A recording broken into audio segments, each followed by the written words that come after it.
Кутмандуу кечиңиздер менен ардактуу айымдар жана мырзалар, Тумар радиосунда жана Пирамида телеканалынын Тумар түнкү каналында Саратан түндөрү түнкү шоусунун кезектеги чыгарылышы старт алат. Кызматка киришкен Айнур Абаданова бүгүн 20 август күнгө шаршемби, ал эми билесиздерби, август айынын соңуна дагы келип калганы бардыгыбызга маалым болсо дагы Саратан түндөрү сизге ысык, жайкы түндөрдү камсыз кылууга ар убак даяр. Андыктан 2 саат бою буюрса бирге болосуз деп ишенебиз. 6100 сандарына сизди кызыктырган суроолорду конокторго жазып жөнөтсөңүз болот. Андан сырткары жакындарыңызга саламдарды узатыңыз. Бүгүнкү конок жана эң башкысы алардын образы кандай экенин достор аябай айткым келип жатат. Анткени алар студияга кирип келери менен мен кимдерди бүгүн күтүп жатканымды унутуп калыптырмын. Анткени образы чындап эле мактоого татыйт. Буюрса биз бүгүнкү 21 кылым эмес, таптакыр алыскы мындан 1000, 2000, 6000 жыл алыстыкка дагы барышыбыз толук ыктымал. Андыктан сиз дагы дал ушундай кызыгууну жарата алдым деп ишенемин. Буюрса бир музыкалык клип, андан соң бүгүнкү күндүн коноктору менен да тааныштырууга даяр болуп калабыз. Шахзода Ырдайт кайненелерге арналган бул чыгарма Шахзоданын аткаруусунда болсун. 6100го билдирүү узатууну унутпаңыз.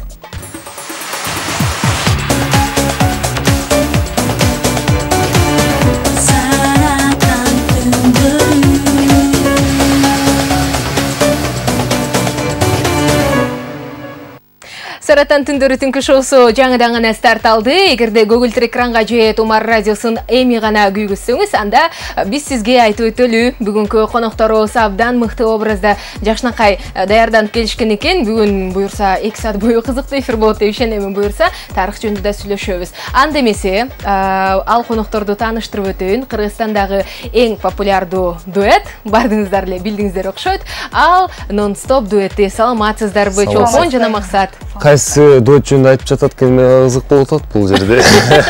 Саламатсызбы, урматтуу кыргыз элибиз? Ассаламу алейкум. Кош келипсиздер. Урматтуу Клеопатра жана урматтуу Фараон. Атыңызды билип алсам болобу? Мен абдан сүрдөп кетип да сизди тааный албай атам да. Максат деп жаңы эле тааныштырам. Фараон Максат деп коелу. Фараон чоң салам. Жана Клеопатра Чолпон. Ооба. Кандайсыздар анан? Жакшы. Баары жакшы. Өзүңүз кандайсыз? Рахмат. Сүрдөп кеттизби Айнура? Сүрдөп кеттим, ооба. Ушунчалык сонун образ экен. Бул идея каяктан келип чыкты? Эми идея деп коесуз, эми бул тарых да. Биз бүгүн келдик.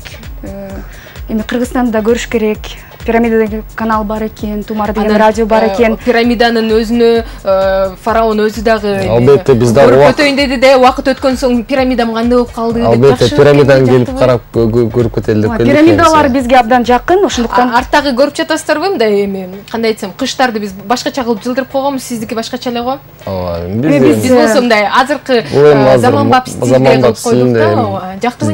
Эми кичине көнүшүбүз керек, убакыт керек. Эми 2 сааттын ичинде балким көнөбүз. Азыр Клеопатрага жакпай жатат окшойт. Клеопатра негизинде ушундай кичине капризнирээк баштан баштап. Кудай буйрса азыр бирок ошого чыдап келе жаткан Фараон Максатка даңк жана дүңктейт окшойбуз да. Азыр эфирдесин Фараон сүйлөшөбүз. Мен коркуп баштадым. Жардамга келиңиздер демекчимин. 510181 бул студиянын номери. Буюрса, эгерде сиз интеллектуалдык шоу таймашка даяр болсоңуз, бул Клеопатра жана Фараон менен ойноого, анда дал ушул байланыш сизге жардам бермекчи. Шаарыбыздын коду 0312. Эгерде сиз суроого башкача жол менен жооп берем десеңиз, анда 6100 сандарына СМС каттарды узатыңыз. Бүгүн бизде конокто нон-стоп дуэти Фараон жана Клеопатранын образында келди. Эгерде бул образ сизге жаккан болсо, анда сиз өз добушуңузду 6100 сандарына образ жакты деп узатып коюңуз. Бул нерсени эмнеге айтып жатам, айтайынбы? Эмнеге? Айтпайм. Аны кийин айтам. Баарыбыз күтөбүз анда. Ооба, бардыңыздар, күтүңүздөр. Бир музыкалык чыгарма. Баса сиздерге абдан окшогон Кыргызстанда популярдуу дуэт бар да. Алардын аткаруусундагы бирге угалы. Мейли, угуп көрөлү.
hiç kim elege çok sezildi.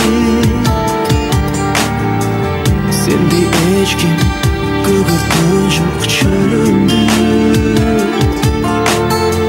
Sende hiç kim yaratkan çok geçindi. Sende hiç kim bağırkan çok gönüldü. Senden albay karık berip gözündü. Seni gütüp zarıkanım döngündü. O bittik, bit bol bol süygünde. O derindik, derin bol bol güygünde. O çarık nur bulutları tırıp koy. Danga boşo yüzün cerge digende.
Кыргызстанда бизде осы Саратан түндөрү түнкү шоусу уланууда. Буюрса 2 саат бою сиздер менен көңүл ачууга даяр болуп келип калган дуэт нон-стоп биздин бүгүнкү коногубуз Фараон Максат жана Клеопатра Чолпон.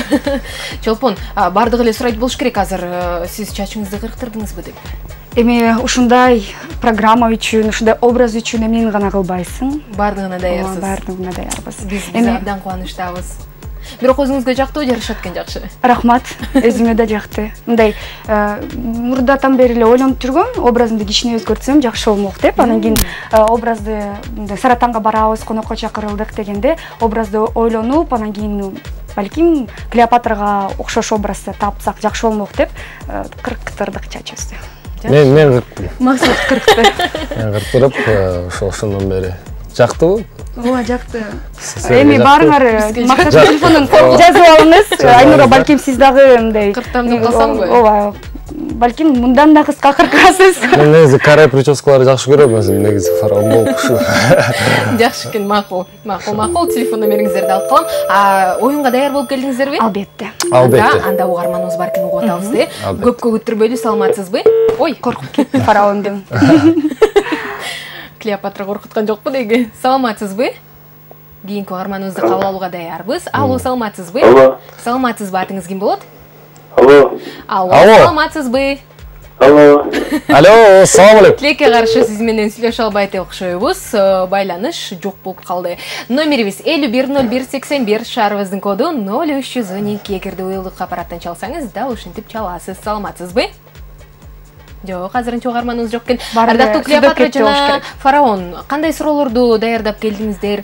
Негизи эле интеллектуалдык IQ тест тапшырып көрдүңүздөр беле? Негизи суроолорду кандай даярдап келдик? Биз ушул тематика, бизге жакын тематика бул азыр Египет шаары жөнүндө суроолор болот. Демек, ушул сиздердин айланаңыздарда да болот, угарманыбыз келип калган экен. Күттүрбөйлү, саламатсызбы? Алло, кутмандуу кечиңиз менен. Алло, саламатсызбы? Баары эле сүрдөп жатат бизден. Бардыгы сүрдөп атат окшойт. Жок, саламатсызбы? Эмнегедир биз кандайдыр бир үндөрдү угуп жатабыз, бирок жооп келбей эле. Саламатсызбы? Алло. Кутмандуу кечиңиз менен атыңыз? Алло, саламатсызбы? Эмнегедир билбейм, байланыш, мен түшүндүм окшойт байланыш эмнеге мындай жаман. Анткени сиздер эми Египетте канча миң жыл мурун жашасаңыздар, ал учурда телефон байланышы жок болчу да, туурабы? Анан мүмкүн ал учур менен азыркы учурду мындай байланыштыруу оорураак болуп жатат. Ооба, негизи мындай сүйлөп коюп турбайлы анда, сүйлөп биз да алло деп сүйлөп мындай эле алло десе эле кетип калат. Сүйлөп туруңуздар. Анан дагы жанакы суроолор боюнча жашоо кандай? Ысык, аябай жайында аябай ысык болуп. Бирок ошого карабай аябай кийинебиз. Кыз көлгө келип качан жакын арада Кудай буйруса көлгө барып келели деп пландаштырып жатабыз. Эми Искөл жөнүндө бүт дүйнө билет. Ооба, Египетте да туристтер көп азыр. Билесиздерби? 21-кылымдан чалуу келип атыптыр. Алып коелу. Саламатсыздарбы? Саламатсыздарбы? Кутмандуу кечиңиз менен атыңыз ким болот? Менин атым Эрлан. Эрлан, сиз тарыхты аябай жакшы көргөн адам окшойсуз, анткени дароо байланыш болду. Абдан кубанычтабыз. Сиз бизди көрүп жатасыз же угуп жатасызбы? Көрүп жатам. Көрүп жатасыз. Анда Салам алейкум.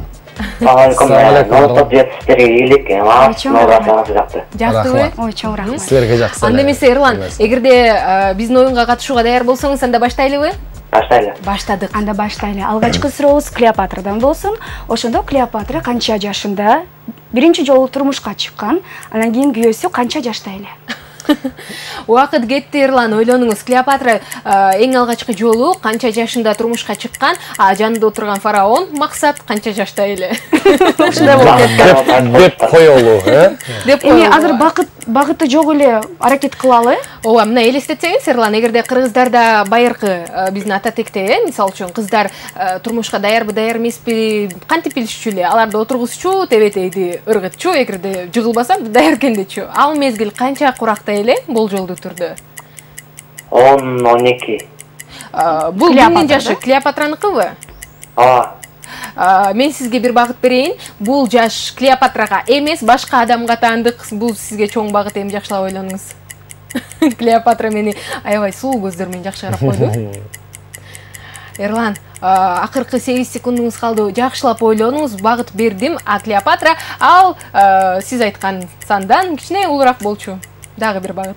Мени Клеопатра менен эми фараон. Менин жоом Клеопатра 19, а фараон 25. Алышап кеттиңиз. Рахмат айтабыз, Эрлан, ушунча да сиздин жообуңузга. Бирок сиз бул суроого туура эмес жооп бердиңиз. Биз болсо мүмкүнчүлүк берели биздин угармандарыбызга, кийинки угарманыбызды кабыл алып көрөлү. Ушул эле суроого жооп бере алышабы, жокпу? Саламатсызбы? Мен макулмун. Ооба, эгерде ушул суроого жооп бере алса, анда көрөбүз. Саламатсызбы? Саламатсызбы. Кутмандуу кеч, атыңыз ким? Бирге болсун. Атыңыз? Саламатсыздарбы? Саламат. Алло. Кандайсыздар? Жакшыбыз. Жакшы. Таанышып албайлыбы? Атыңыз ким болот? Замира. Замира. Сизге Максат менен Чолпондун Клеопатра жана фараон деген образы жактыбы? Абдан жакты, мен таанылгыс болуп калыптырсаңар. Жарашат экенби? Жарашат экен, ушундай кийинтирсеңер деле жарашчылайт. Ушу образ менен жүрөлү. Жакшы экен. Анда эмесе Замира, эгерде даяр болсоңуз, сизге суроо беришсин. Клеопатра жана фараон, а сиз жооп берүүгө аракет кылыңыз, макул? Макул. Кеттик анда. Сиз канча жаштасыз, Замира? Мен 17. Замира 17. Жакшы. Эми суроону угуңуз. Клеопатра алгачкы жолу турмушка чыкканда канча жашта эле? Ошондо анын күйөөсү канча жашка келип калды эле? Убакыт кетти, Замира, ойлонуңуз. Клеопатранын эң алгач жолу турмуш жолуна аттанганда канча жашта эле жана жолдошу ал учурда канчада эле? Бул тууралуу сизден сурап жатабыз. Эгерде туура жооп берсеңиз, анда фараон менен Клеопатрага өзүңүз суроо берүүгө дагы мүмкүнчүлүк ала аласыз. Демек, бул нерсени колдон чыгарбайсыз деп ойлойм. Сизге жакшы эле багыт берип өтөлү. Буга чейин айткан, эгерде багыттарды уккан болсоңуз, Чолпон Клеопатра бекеринен сиздин жашыңызды сураган жок. Анткени Клеопатранын жашы сиздикине жакын экен.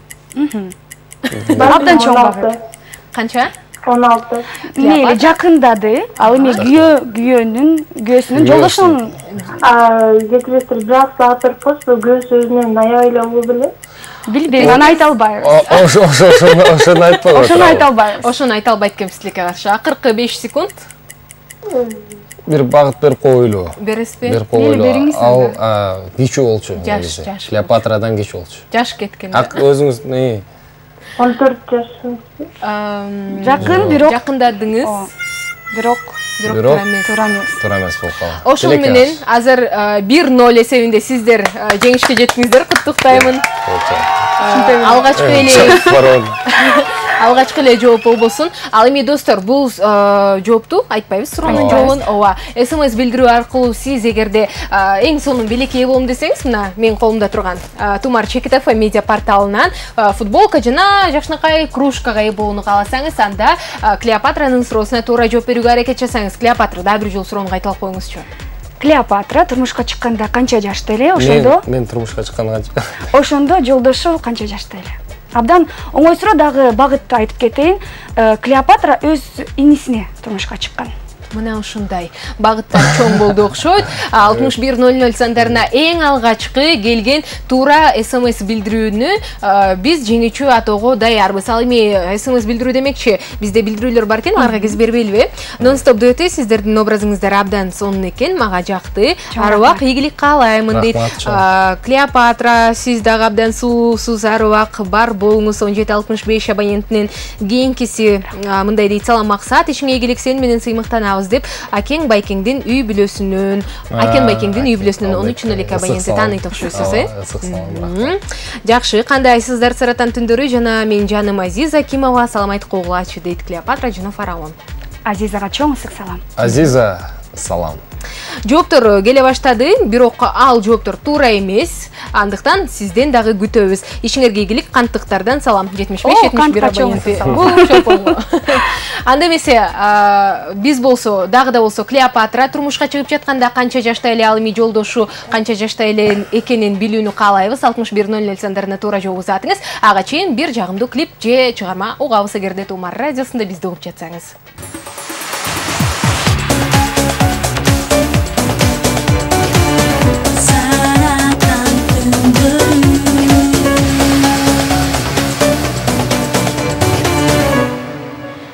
Жайдын аптаптуу ысык түндөрүндө сиз дагы биз менен бирге болсоңуз, анда биз абдан кубанычтабыз. Саратан түндөрү түнкү шоусу уланып жаткан учур. Бүгүн бизде жылдыздуу эң сонун дуэт бар. Non-stop дуэти болгондо дагы Клеопатра жана Фараон. Эмнеге күлүп жатасыз? Сизге эмне күлкүнүчтүү? Клеопатра, кечиресиз, сиздин көздөрүңүз күлдүртүйдү. Мен максаттуу күлүп атпайбы? Кана мен карап койчу.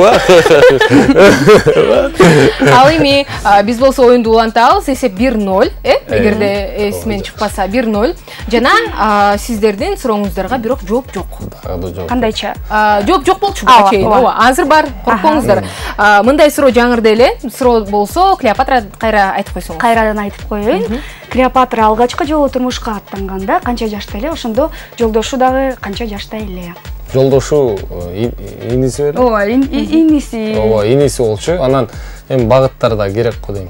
Уже бар Клеопатра сүрдөбөңүз. Бул Кыргызстан. Мындай дейт, жооптор абдан көп экен. Бардыгын айтып чыкпаймынбы? Башында туура эмес келди дедим го. Клеопатра 18 жашта, ал эми жолдошу 9да дейт. Клеопатра 15те, жолдошу болсо 11де, Клеопатра 17де, Фараон 12де. Бадададам. Азаматсыз, ардактуу абонент, акыркы сандары 0365 менен аяктайт экен. Сизди куттуктайбыз туп-туура жооп бергениңиз үчүн. Сизге жакшынакай Тумар Чекитов медиа порталынан дал ушундай сумка.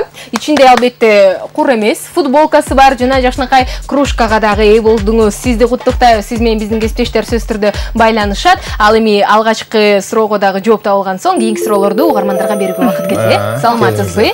Ооба. Алло, Кутмандыбек. Ой, саламатсызбы атыңыз? Саламатсызбы атыңыз ким болот? Уларбек. Уларбек, сураныч же радиоприемниктин же телевизордун үнүн аз айтып алыңыз. Сиз бизди жакшы угасыз. Сүйлөштүк. Азыр аз айтканы кетти окшойт. Барсызбы Уларбек? Бармын. Анда эмесе кош келиптирсиз. Дагы кичирейтишиңиз керек экен. Мүмкүн сиз телевизордон алысыраак турасыз? Алысыраак туруңуз, сураныч. Ооба. Эми Non-stop дуэтинен сизге суроо Клеопатра жана Фараондон. Эми Фараонго сөз берели. Биз эмне деле. Мындай эле суроо болсун. Эң картаң эң кары дарак канчада? Канча жылдан бери өсүп келатат. Өсүп келе жатат. Мына эмесе Уларбек убакыт кетти, суроо жаңырды. Дүйнө жүзүндөгү эң кары дарак канча жылдан бери өсүп келе жатат? Анын жашы канчага чыкты? Дагы да сизден суранамын, радиоприемниктин үнүн азайтыңыз же телевизордун үнүн аябай эле азайтыңыз. Багыт берсек, багыт бермесе эми. Мындай ойлонсоңуз эле балким мындай тип аласыз. Бул так жооп керекпи же логикалык сурообу? Жок. Логикалык деле эмес, максат эң алгачкы жолу мага ушул суроону берген. Сиз оңой эле таап алдыңыз. Биринчи жолдан эле таптым. Уларбек. Африкада? Жок, биз каякта кайсы жерде кандай деп кайсы ширинасы эмес, канча жылдан бери өсүп келе жатат. Жакшылап ойлонуңуз. Ал дарак көп жылдан бери жашап келе жаткан экен, байкашыбызга караганда. Анан ошол канча жыл экенин сиз айткыңыз. Жылын айтып көрүңүз. Айтып көрүңүз. 200. Жок, 200 жыл. Абдан аз. Аябай аз. Канча? Дагы 200 жыл аябай аз. 100 жыл абдан аз экен. Убакытыңыз бүтүп калды Уларбек, акыркы жоопту күтөлү. Көбөйтүңүз. 600 жыл. Дагы көбөйтүңүз. Аябай. Эми акыркы үчүнчү берип кол. Үчүнчү жыл. Көп эле көбөйтүңүз. Аябай көбөйт экенсиз. Бир кылым ал 150 жыл болуп калып атпайбы? Тилекке каршы Уларбек, сиз менен коштошууга убакыт келди. Ушул эле суроону кийинки барманыңызга берип көрөлү. Саламатсызбы? Алло, саламатсызбы? Алло, Кутмандуу кечиңиз менен атыңыз? Алло. Саламатсызбы, атыңыз ким болот? Жок, тилекке каршы барманы узукпай Алло. жатат. Саламатсызбы? Жок, кийинкисин кабыл алууга даярбыз. Бул суроону демек максат сизге башында берип, анан ойлонуп саратан түндөрүнө да текшерип мындай эле сурап көрсөм, оңой эле таап алды. Оңой таап алды негизи. Эми Клеопатра 8 тил билет, тил билет. Канча бактың барын деле билет, канча жыл. Макул, мактанбай туруңуздар, саламатсыздарбы? Алло, Кутмандуу кеч. Алло, Саламатсызбы, атыңыз? Бигимай. Бигимай, кош келиптирсиз. Саламатсызбы, Бигимай. Саламатсыңарбы, Бигимай? Катурак эмес, мен биринчи жолу кошулуп жатам сиздерге. Саламатсыздарбы, Бигимай? Кандайсыздар? Биринчи жолу келиңиздер мен. Бигимай, сиз бизди угуп жатасызбы же көрүп жатасызбы? Мен сиздерди угуп жатам. Угуп жатат, ошол себептен акырыныраак экен. Демек, радио угарманыбызга катуураак суроо берели. Анда эмесе, Бегимай, эгер угуп жатсаңыз, Клеопатра жана фараондон сизге суроо. Көрө элек турбайсызбы демек? Бүгүн максат менен чолпон, күндөгүдөй кийинбей, кадимки элестетип көрүңүз, Клеопатра менен Египтиктик фараондун образында келген экен. Абдан кызыктуу. Буюрса, эгерде алардын образын көрүүнү кааласаңыз, эми эфир бүткөн соң же азыр деле Тумар Чекит ФМ медиа порталына уюлдук телефонунан кирип көрсөңүз болот. Анда эмесе суроого кезектерели. Эң кары дарак канча жылдан бери өсүп келе жатат? Варианттары барбы? Убакыт кетти. Бегимай жакшылап Жакыныраак болсо деле Баштап көрүңүз да, негизи башташ керек. Абдан эле көп жылдан бери экен. Байкашыбызга караганда. Ооба. Көп эле. 200 эмес. Вариант сказать. эми сизге чейин чыккан угарман 600 деди. Бирок бул 3 вариант айтып көрөлү. 3 вариант айтып көрөлү. Сиз ошол орун арасынан танып. 500, 500, 1000, анан 2000. Мне кажется, 500. 500 жыл. Тилекке каршы туура эмес. Ооба, тилекке каршы туура эмес. Тилекке каршы. Ооба, убактыңыз да бүтүп калды. Анын үстүнө анан биз эми 3 вариант бергенден кийин бул абдан эле оңой эле болуп калды окшойт. Ошондой эле куттуктайм. 2-0. 2-0. Достор, Египеттен келген конокторубуз абдан күчтүү даярданып келишкен экен. Сиздер дагы интернеттин жардамын колдоносуздар деп ишенемин. Мүмкүн өзүңүздөрдүн билимиңиздерге, интеллектуалдык деңгээлиңизге таянып, бул суроого туура жоопту СМС аркылуу жиберер чыгарсыз. 6100 сандарына. Анда эмесе дүйнөдөгү эң кары дарактын жашын жазып жөнөтүңүз. 6100 сандарына жазып жөнөтүңүз. Туура тапсаңыз, дал ушундай белекке ээ болосуз. Мунун ичинде жашынакай Тумар Чекит ФМ медиа порталынан футболка жана кружка. Ошондо дагы бир жолу мүмкүн вариант айтып коебуз. 500, 1000 жана 2000. Ушул 3 вариант. 3 варианттын бирөөсүн эми билбейм. Интуицияңыз укмуш болсо, анда сөз түрдө табасыз деп ишенебиз. Назгүл Тактаконованын аткаруусунда мыкты клип көрөбүз. Эгер радио угуп жатсаңыз, анда ыр угабыз.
Саратан түндөрү түнкү шоусу уланып жатат. 23:36 Кыргызстанда бизде болсо сыро жаңырган. Жакшынакай дүйнөдөгү дагы бир жолу кайталап койсоңуз ал суроону. Дүйнөдөгү эң кары дарак канча жылдан бери жашап келе жатат? Мына канча жылдан бери жашап келе жатат. Мен СМС билдирүүлөрдүн абдан көп келгенине таң калып, анан арасынан туура жоопту издеп жатамын. Сиздер болсо туура жообун өзүңүздөр айтып турбайсыздарбы? Мен таба калайын, кимиси биринчи жөнөткөн. Сүйлөштүкпү? Анда эмесе фараондун жообу? Туура жообу 2000. 2000 жыл. Демек, ал дарак 2000 жылдан бери жашап келе жатат. Кандай сонун бул туура жоопту берген акыркы сандары 2080 менен аяктаган абонент куттуктайбыз сизди. Сизди куттуктайбыз. 2080 менен аяктаган абонент да ушундай футболка, кружкага сиз ээ болдуңуз. Тумар Чекит ФМ медиа порталынан иш күндөрү кайсыл жерден кантип качан алып кетесиз, ал тууралуу кесиптештерим сизге байланышка чыгып айтып бермекчи. Анда эмесе 2-0 эсебинде сиздер дагы да болсо алдыдасыздар. Эгерде азыркы учурда бизди Тумар радиосунда угармандарыбыз угуп көрө албай жатышты айтып өтөйүн. Бүгүн бизде конокто Non-Stop дуэти Клеопатранын образында Чолпон жана Максат фараондун образында келген. Жакшынакай образды көрүүнү кааласаңыз, Тумар Чекит ФМ Борбор радиодагы биринчи медиа порталга кирсеңиз, сүрөтүн азыр көрө аласыз. Андан сырткары 6100 сандарына билдирүүлөрдү узатыңыз, суроолоруңуз болсо сөз түрдө жооп беришет деп ишенемин. Албетте жооп беребиз. Анан 510181 бул студиянын номери. Кийинки угарманыбыз бар. Саламатсызбы? Алло, Котманду кеч атыңыз. Саламатсызбы атыңыз? Руслан. Руслан, Нет. Ой. Нет, Бренда. Нурслан. Нурслан. Кечиресиз, канча жаштасыз? 7 жаштамын. 7деби? Non-Stop дуэти жагабы сизге? Ооба. Кананда учурашып алалы? Салам. Кандайсың? Каникулдар кантип өтүп жатат? Жакшы. Жакшы эле. Менин оюмча бул көрөрмандарыңыздар жөн гана учурашып коеюн деген окшойт. Же ойнойсузбу, Нурслан? Ойнойсуңбу? Ойнойбуз. Анда эң жөнөкөй суроо береличим, 7 жашта экен. Быйыл мектепке барасыңбы ошондо? Ооба. Аха. Биз чыгармачылык жөнүндө сурап көрбөйлү. Эң биздин алгачкы ырыбыз кантип аталат? Жок, 7 жашта ошондо биз 4 жыл ошондо 3тө экен да. Билбей калам. Ырдап көрбөйлү анда биздин кайсы ыры жагатса? Билесиңби кайсы бир ырларыбызды? Силердин ырдайсыңар билесизби? Ардактуу Нурслан, кайсы ырын билесиң? Кыргызстан. Кел чогурдайлы. Кел, ошонун кайырмасын ырдап көрөлү анда. Ырдайсыңбы? Кыргызстаным менин мекеним, Кыргызстаным Сенин мекеним, Кыргызстаным бар күндөй берген. Кыргызстанда жашап келемми. Алатондар артындагы ыртап. О, аны да ырдайт. Анда кеттик ырдайбыз. Кеттик ырдайлы. Алатондар жакында балдар ойноп жатышат, Калпактарын жоготушуп Бизде жатышат. Ай, жаман экен балдар ай. Ай, жаман экен балдар ай.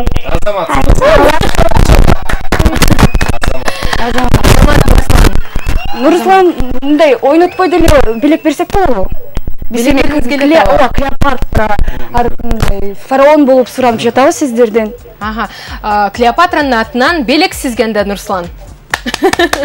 Трубканы койбой туруңуз. Сиз менен биздин кесиптештер байланышып сүйлөшсүн. Дал ушундай белекти сизге Клеопатра менен фараондун атынан белек катары берели. Абдан ырыңыздар дырдаса мындай толкунданып, сүрдөнүп, сүйүнүп кеттиңиздер. Эми да ал деле сүрдөп, бирок биз менен байланышка чыгып, ырдап, буга дагы мындай күч кубат керек деп ойлойбуз. Ооба. Анын үстүнө толкунданбаш керек экен эфирде.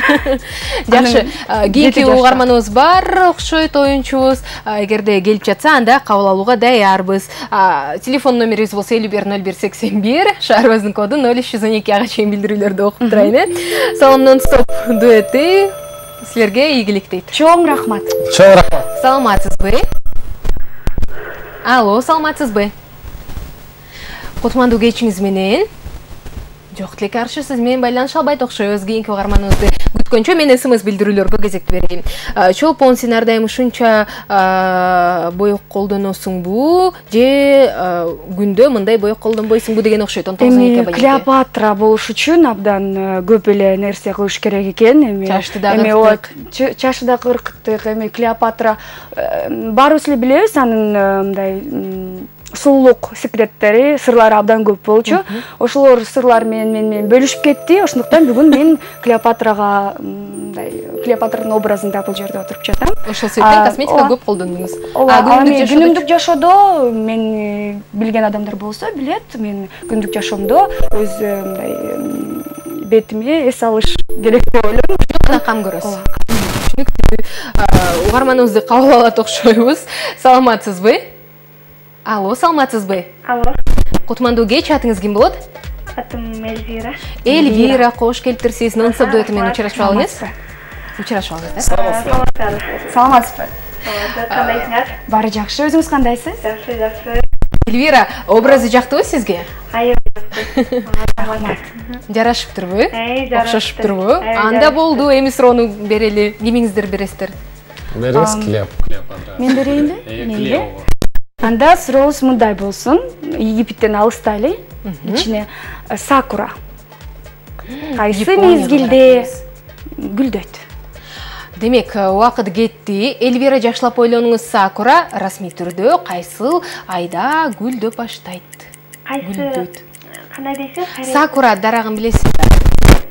Кадимки Япония эли абдан мындай сыймыктануу менен ал дарак жөнүндө көп чыгармаларды жазып, айтып да келип жатышат. Дал ошол сакура кайсыл мезгилде гүлдөйт? Жазында. Кайсы мезгилинде? Эми 12 айдын бирөөсүн айтып көрүңүз. Февраль же март. Кайсыл? Февраль же март, Бул сиздин соңку жообуңузбу? Ооба. Мүмкүн экөөнүн бирөөсүн тандайсыз?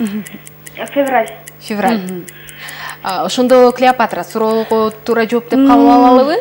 Эми кандай десем, эми расмий түрдө деп суроо берилди, Бирок февраль болбой калат анда. бирок болбой калды. Эльвира, рахмат айтабыз. Кечиресиз. Кийинки оюндарда мүмкүн сиз дагы байланышка чаласыз. Ал эми биз болсо бул учурда жеңишти сизге карат экенбиз. Клеопатра жана фараон 3-0 эсебинде нон-стоп дуэти алды да, достор. Дал ушул суроого жооп эгер сиз билсеңиз, анда сөз түрдө 6100 сандарына билдирүү атыңыз. Анда эмесе Японияда сакура дарагы кайсыл айда, кайсыл мезгилде расмий түрдө гүлдөйт? Бул тууралуу жоопту 6100го кабыл алабыз. Алдыда жагымдуу клип болсун. Бирок Эльвира абдан жакын болду. Жакын болду. Бул багыт болсун сиздерге.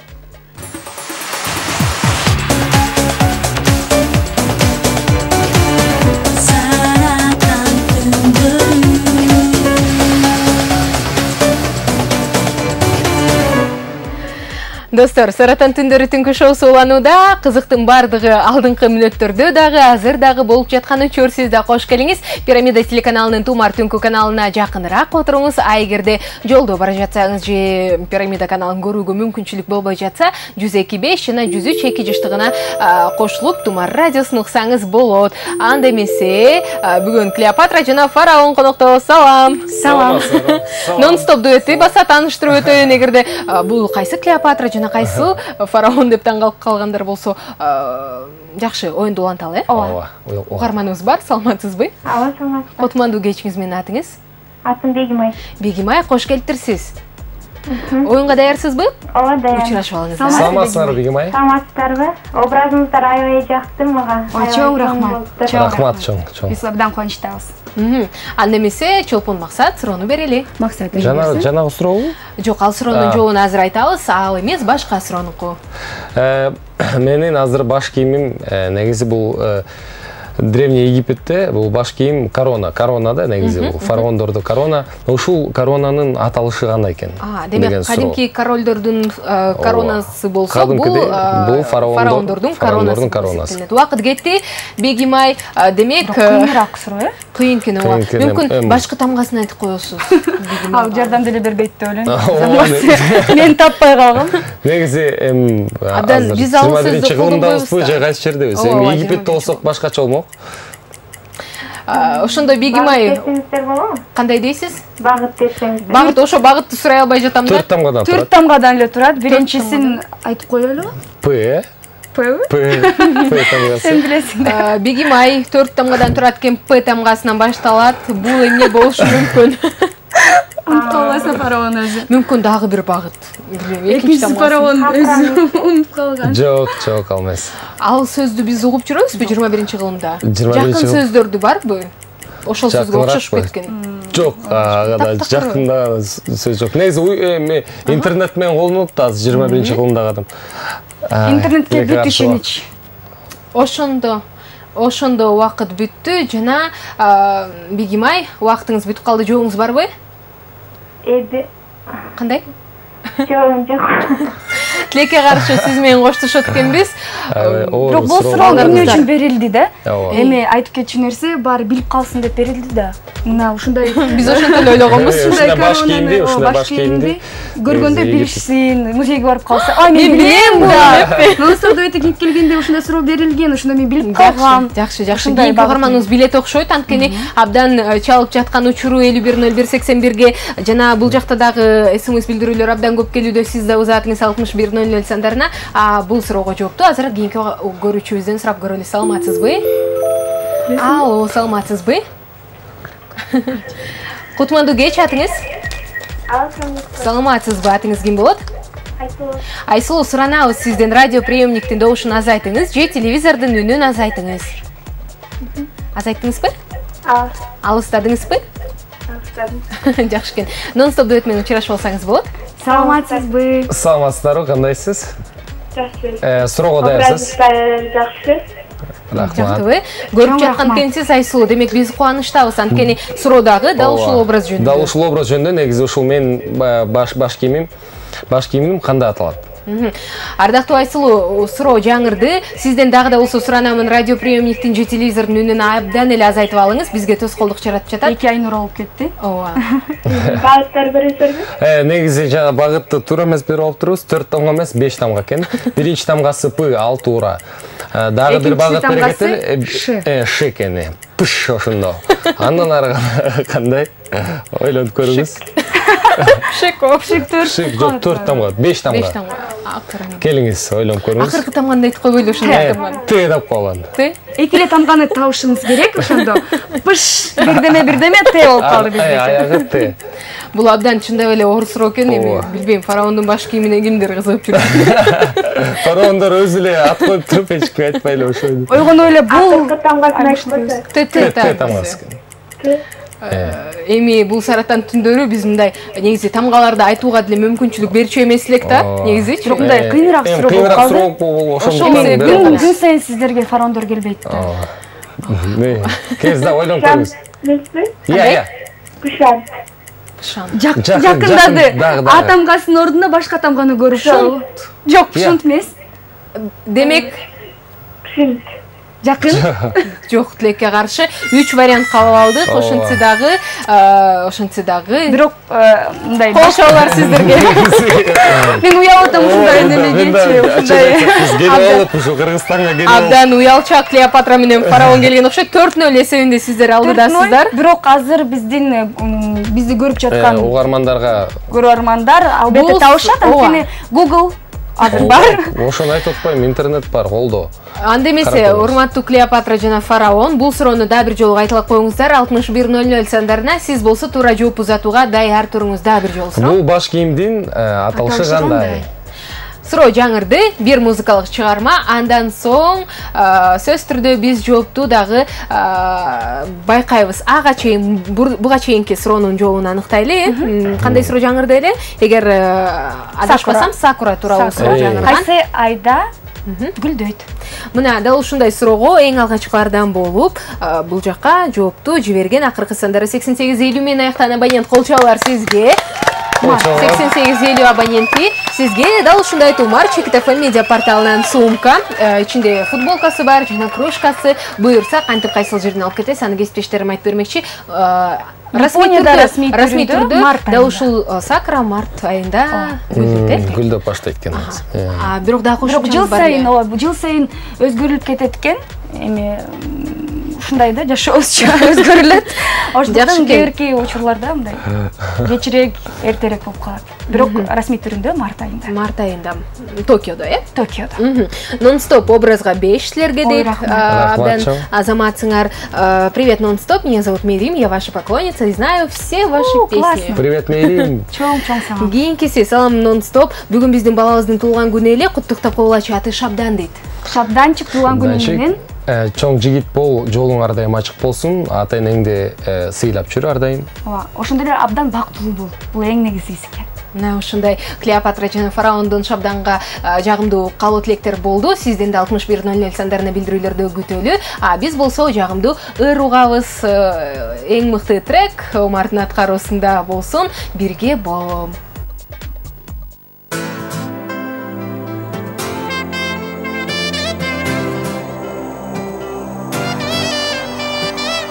Бактыма табылган көзүңөн кагылам, көрбөсөм сени сагынам. Күн болуп чагылган, айсымал жаңырган, жарыгым кетпей жанымдан. Жактырбай калсаң да, тансаң да, колум сунамын. Азапка салсаң да, анда да сага барамын. Бирок сени менен эркен бирге болом деген үмүт менен азыр жашап келем. Билем мыйык сезим деген анда болбой ченем. Болсом ден дайым жанымда, сүйүп багында. Ашыгам ар бир кылыгыңа, жалгыздыкта калтырба.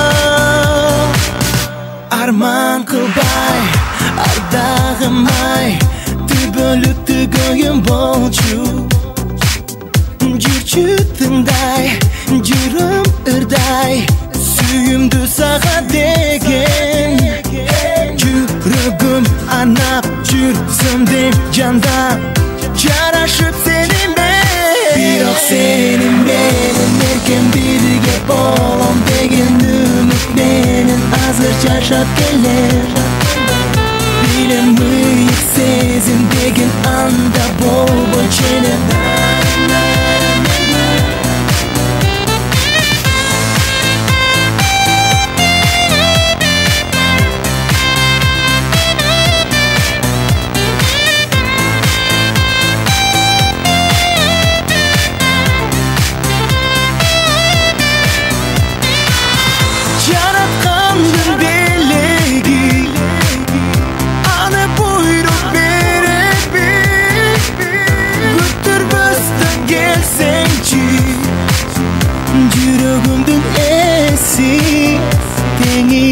бирок сени менен эркен бирге болом деген үмүт менен азыр жашап келем билем мыйык сезим деген анда болбойт ченем болсом деп дайым жанымда сүйүп багында ашыгам ар бир кылыгыңа жалгыздыкта калтырба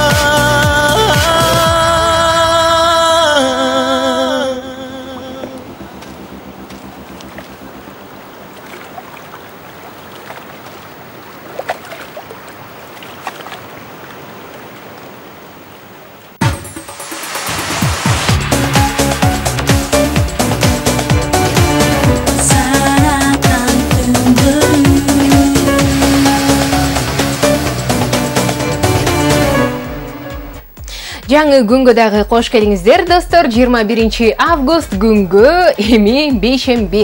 Кутмандуу күнүңүздөр менен, түнүңүздөр менен. Жаңы күндүн башталышы менен Клеопатра жана Фараон. Кош келипсиздер. Саламатсыздар. Бир жолу дагы бизди көрөлек көрөрмандар болсо, бардыгыңыздарга ысык салам. Бардыгыңыздарды оюнга чакырабыз. Чакырабыз, келиңиздер, чогуу убакытты, көңүлдүү, кызыктуу. Анан интеллектуалдык деңгээлибизди дагы жогорулаталы. Мисалы үчүн жогоруда берилген суроо мени абдан кызыктырды. Айнура билбейт экен. Клеопатра деле билбептир. Ооба. Аны Фараон гана билет. Жалгыз мен койгом да буга. Эртең туруп эле ушул мен кийген пыштан башталсын деп туруп. Менин аяктасын деп туруп коюп койгом негизи. Клеопатранын тысы жакшы угулат эмеспи? Ошол себептен ты менен аяктасын десек. Клеопатра. Жакшы, анда эмесе жоопту биз аныктадык. Барбы? Туура жооп бар экен. Киребиз абдан көп. Жардам бериптир. 21-кылымда ушундай жардамчылар абдан көп. Сиздер таң калып жатсаңыздар керек. Египеттен байыркы убакытта келип, Биз мындай жакшы нерсеге бат көнөсүң деп айтып коюшат. Бат эле кеттиңиздер. Интернетте биз абдан жакшы. Инстаграмга дагы кирдик. Инстаграмга сүрөттү жүктөдүк. Колдоносуздар. Египетте 100 жыл мурун эле чыккан силерге жаңыдан келип популярный болуп баштаган туруп. Жакшы, рахмат ушул нерсени бизге киргизгениңизге. Анда эмесе ошондо максаттын башындагы египеттик кийим, баш кийим, фараондордун баш кийими кандай аталарын, анда эмесе мен мындай варианттарды айтып көрөйүн. Сиздер туура дейсиздерби, же туура эмес дейсиздерби? Пшык дейт. Пшок дейт. Хепреш дейт. Алыми, пампарарам пум-пум деңиздер. Пам-парапам пум-пум. Пам-парам пум-пум. Пам-парарам пум-пум деш керек. Акыркы сандары 3384 менен аяктаган абонент Пшент деп туура жоопту узаткан азаматсыз куттуктайбыз сизди. Пшент экенин эми бардыгыбыз фараондун баш кийими экенин билип жүрөлү. Бул абонент эң алгачкылардан болуп туура жоопту узаткан мындай деп жазыптыр. Пшент фараондун баш кийими билип жүргүлө деген окшойт. 3384 абонент. Баарыбыз билебиз эми. Ооба, рахмат айтабыз. Сизге болсо куттуктоолор жана дал ушундай Тумар Чекит ФМ медиа порталынан сувенирлер топтому сизге ыйгарылмакчы. Буюрса кесиптештерибиз байланышат. Ал эми 4-0 эсебинде жеңишке жетип жатасыздар. 4-0. Эми кийинки биздин катышуучубуз, оюнчубуз кандай оюн көрсөтөт байкайлы. Саламатсызбы? Саламатсызбы. Кутманду кеч атыңыз? Атым Аида. Аида, кош келиптирсиз, учурашып алыңыз нон-стоп дуэти менен. Саламатсыңар, Аида. Кутманду кечиңиздер менен. Жакшы. Тең болсун. Өзүңүз кандайсыз? Жакшы. Жакшы, Кудайга шүгүр. Бүт үй бүлө болуп Саратан түндөрүн көрүп жаттыктан окшоруңуз, Ооба. Азыр каникул болуп. Даярсызбы суроого?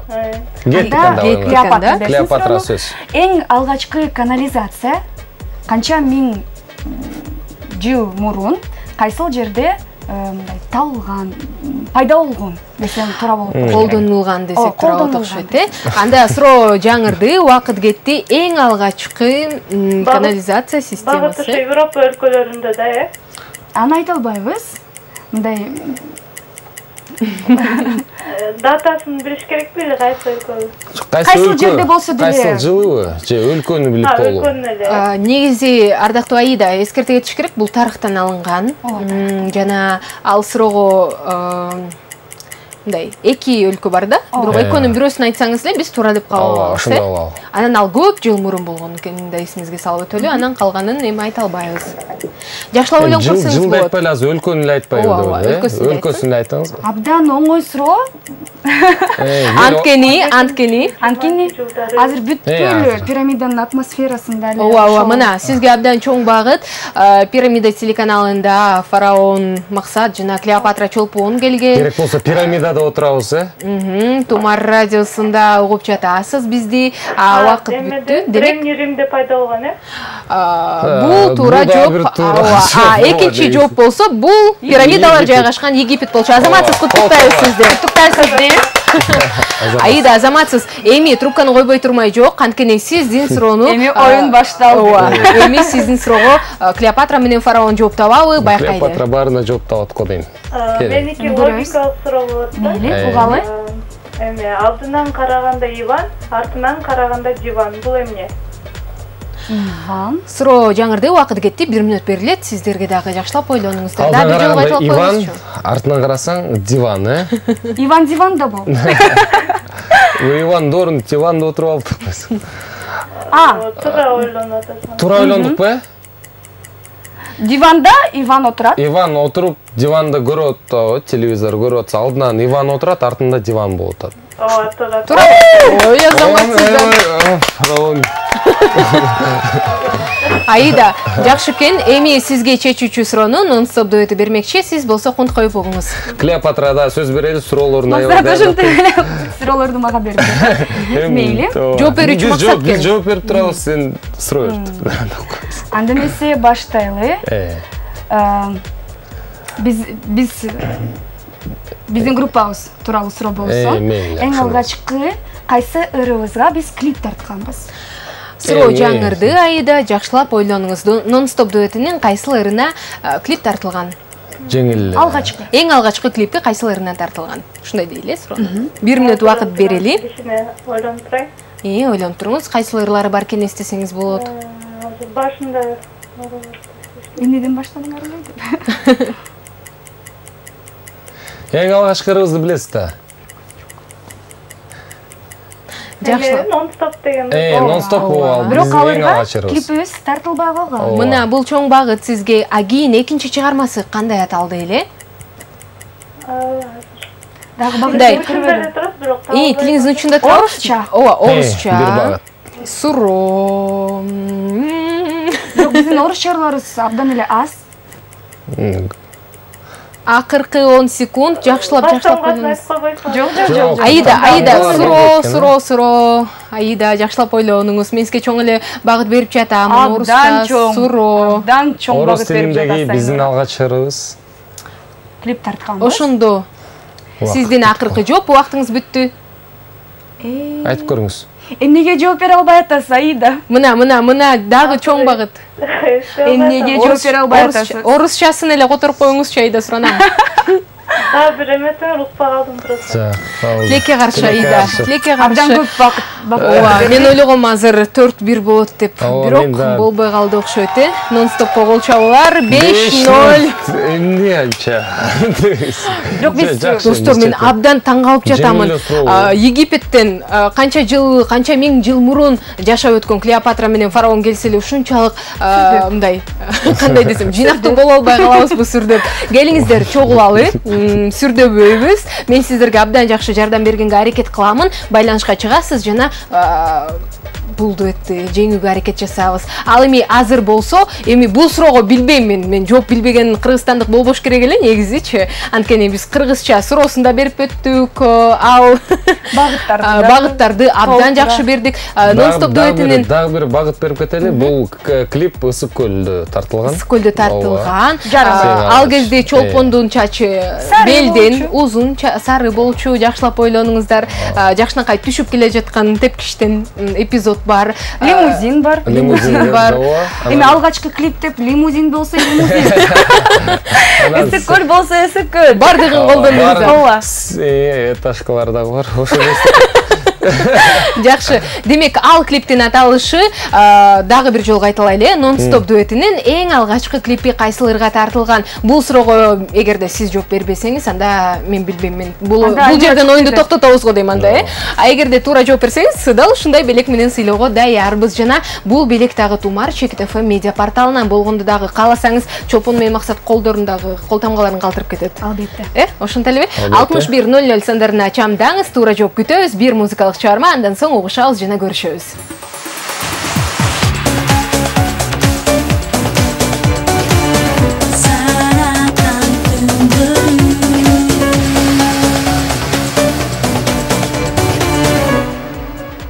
Саратан түндөрү түнкү шоусу Пирамида телеканалынын Тумар түнкү каналында жана Тумар радиосунда улантылып жатат. Бүгүн бизде конокто Фараон Максат жана Клеопатра Чолпон Нон-стоп дуэтинен келишкен экен. Байыркы Египеттен бери аман-эсен келип алганда биз абдан кубанычтабыз. Бул образ эгерде сизге жаккан болсо, Тумар Чекит ФМ медиа порталына кириңиз, дагы лайк басыңыз же 6100 сандарына билдирүүлөрдү узатыңыз. Билдирүү демекчи, жогоруда айтылган суроого туура жоопту аныктайлы. Кандай дейсиздер?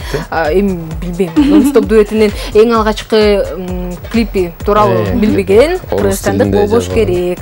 Демек, ал суроого туура жооп келген. Бирок туура эместерин окубаймбы? Баарын окуп көрбөйбүз. Бизге абдан кызыктуубу? Анда эмесе кеттик. Нон-стоп дуэтинин эң алгачкы клипи кайсыл ырга тартылган? Эң алгачкы жооп мындай деп келген экен. Зачем дейт? Жаңыр жазыш керек окшойт, зачем деген. Кийинкиси сказка дейт. Мындай дейт. Салам радио Тумар, этот ритм сердца дейт. Сказка самая первая дейт. Андан сырткары, эми калгандары жалаң, туура жооптор экен.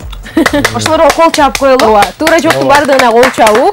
Өзгөчө кол чабуу биздин акыркы сандары 39-26 менен аяктаган абонентибизге почему аттуу эң алгачкы жоопту бергендиги үчүн бул кол чабуулар сизге коттуктайбыз. Жана Тумар Чекит ФМ медиа порталынан жакшынакай сизге белек алсаңыз болот, буюрса байланышат биздин кесиптештер. Бизде болсо оюнчубуз бар экен. Саламатсызбы? Саламатсызбы, атыңыз? Айбике. Айбике, канча жаштасың? 9 жаштагы Айбике. Биздин угармандарыбыз чалып баштады. Уктабай, биз менен чогуу азыр оюн ойнойбуз, Айбике, мультфильм көргөндө эле болуп атсаң керек, Египеттеги фараон менен Клеопатра келиптир, жактыбы? Ооба. Жакшы эле болду. Анда баштайлы, оюнду баштайлы. Эми Айбикеге кандай суроо берсек? Эң оңойсу. Футбол жөнүндө суроо берели. Фараон. Биздин чыгармаларыбызды билесизби? Айбике, билесиңби? Жакшы эле билесиң, Анча-мынчаларын билем. Анча-мынчаларын элеби? Анча-мынчаларын. Ошондо анча-мынчалардын ичинен кайсынысы тууралуу суроо? Фараон берсин. Негизи эме деп ойлойм. Мүмкүн мындай абдан жеңил, бардык окуучулар билген суроо беребиз. Мындай эле суроо берип көрөлү да, немесе Айбике. Эгемендүүлүк күнү качан? Кыргыз Республикасынын 31 август. Ой, азамат Айбике. Кыргыз Республикасы 31 август күнү эгемендүүлүк майрамын белгилейт. Азамат. Азамат. Айбике, эми сиздин сурооңузду калы. Эми угалы, Айбеке, суроосун. 3 тоқ 3 күндө 3 жұмыртқа туылса, 12 тоқ 12 күндө қанша жұмыртқа туйды? Мына 3 тоқ 3 күндө 3 жұмыртқа туылса, 12 тоқ 12 күндө қанша жұмыртқа туйды? 12. 12 жоқ, тура емес екен. Жакшылап Жоқ, бұл анчалық оңай емес екен негізі ушу сезилип отурган. 3 тоқ 3 күндө 3 жұмыртқа. 3 күн бириккенде 3 жұмыртқабы же 1 күндө 3төнбү? Жоқ, Айтпайм. 3 күн бириккенде экен. 3 күн бириккенде. 3 күн бириккенде 3 тоқ 3 жұмыртқа туйду. 12 күндө 12 тоқ канча жұмыртқа туйду? 12 бұл онда 12 жұмыртқа тура емес, Айбеке? ооба. Тура емес екен. Демек, нон-стоп Кантап дуэти. сиз ушул суроону, Айбеке? ойлон. Математикада Журналдан оқылған. Журналдан. Кайсы журналдан? 12-де. Жетікінде. Кандай? 12 күндө 12 тоқ. Айбекенин суроосуна жеңилип калабыз, бул убакыт бүттү. Убакыт бүтүп калыптыр. Суроого жооп жок. Ошондо нон-стоп дуэтинен Айбеке куттуктайм сизди чын жүрөктөн. Алгачкы биринчи добуш угармандар командасына бул сизге Белек Тумар радиосунан жана сөз түрдө туура жоопту угуубуз керек болуп жатат. Рахмат. Айбеке, туура жооп кандай? 48. 48. Ушунчалык кетти. Эмне себептен 48? Азыр окуйда. Кана? Қалдым. Унутуп калдыңызбы? Угалы, эмне себептен Ооба, мага абдан кызыктуу. Мындан ары бизде бул суроо берип Бизде эле бул суроо аябай. Кайра эртең ойгонуп алып Клеопатрага суроо берем. Кана? Менин оюмча 3 тоқ болуп жатпайбы? 12-ни 3кө бөлдүлөр 4 тоқ 3 күндө 1 жұмыртқа туйт. Ар 1 тоқ 12 күндө 4 жолу туйт. Ооба. 4 жолу болгондон кийин 12 тоқ, 4 жолудан 48. Абдан жөнөкөй экен. Куттуктайбыз, Айбеке. Сиз кайра ооба, сиз менен байланышканга даярбыз. Буюрса, белеңизди берүүгө дагы. Анын ошондо бизде 5-1. 5-1. Азаматсыздар, куттуктаймын. Жана азыр 61:00 келип жаткан сиздерге болгон билдирүүлөрдүн баарын жаңыртпасам болбойт. Привет, вы не могли бы станцевать египетский танец? Просьба дейт, 19-26 абоненттен келиптир. Бизге айтып жатышат, бул жерде мүмкүнчүлүк болбойт экен. Эч кандай биге. Биздин вечеринкабыз болот деп айтып кетишти бизге. Айта элекпиз, азыр айтабыз. Бирок угуп жүрөбүз, биз Саратан түндөрүн көрүп жүрөбүз. Ошондо биз билеп бересиздер. Абдан сонун экен. Кийинкиси өрдөктө беребиз. Салам радио Тумар, сиздерге ишиңиздерге ийгиликтерди каалайм жана мага абдан жактыңар деп Марат узаткан экен. Чоң рахмат. Гинкси. Привет, нон-стоп, а вы действительно парень и девушка? Ответьте, пожалуйста, на русском. Нурлан Узархан. Ну, это парень, я девушка, ты тоже девушка, так что... Да. Мы в действительности ими являемся. Гинкси, салам нон-стоп, суперсиңер. Чолпон Нинага окшоп калыпсың, сулуусуң дейт. Бул ошондо Кавказская пленница дагы. Абдан жакшы көрөм ушу кино. Ага да окшоптур, Клеопатрага да окшоптур. Кийинкиси мындай дейт, Чолпон жана Максат, сиздер эң мыктысыздар. Чолпон эже, хочу стать как вы деп 65-73 абоненти. Чоң рахмат, ийгилик сиздерге. Нон-стоп дуэти бүгүн жарык дүйнөдө акыркы күнүңүздөр экенин билсеңиздер, эмне кылмаксыздар жана жашоонун табышмагы эмнеде билесиздерби деп 14-90 менен аяктан абонент. Андай ойлордон алыс бололу. Ар бир күнүбүз жакшы, жакын адамдарыбыздын жаныбызда жакшы нерселер менен мындай алек бололу. Бирок ошентсе дагы анан экинчи суроосу бар эле. Жашоонун табышмагы эмнеде билесиздерби? Эми жашоонун табышмагын эч кимибиз так айта албайбыз деп ойлойбуз. Жашоонун даамында болуш керек. Чолпон Максат, ишиңерге ийгилик, мен силерди аябай жакшы көрөмүн. Байчежеке, Марш, Айна, Гүлдөт жана Ак бийиктер деген клипиңерди коюп бересиздерби? Тилекке каршы 63-36 абоненти бул бийиктик чыгарманы биз көрдүк. Ооба, эгерде дагы көрүүнү кааласаңыз, буюрса дагы алдыңкы күндөрү. Жол сөздөрүңүзгө абдан чоң рахмат бизге абдан. Анда эмесе буга чейин сказка аттуу клип тууралуу дагы бул жакта СМС билдирүүлөр жазышты эле. Ал эми бул болсо Дубайда тартылган клипти. Азыр баарыбыз көрөлү, Тартып келгенбиз клипти. Египеттен жакын эле да, жакын эле. Дубайга барып тарттык. Баарыбыз чо. Анда эмесе бардыгыбыз сказкага күбө бололу. Пусть слышит мир, знает, как люблю тебя, что для меня свыше создана земля. Пусть знает мир, я хочу быть лишь с тобой. С этой минуты ты навеки только мой.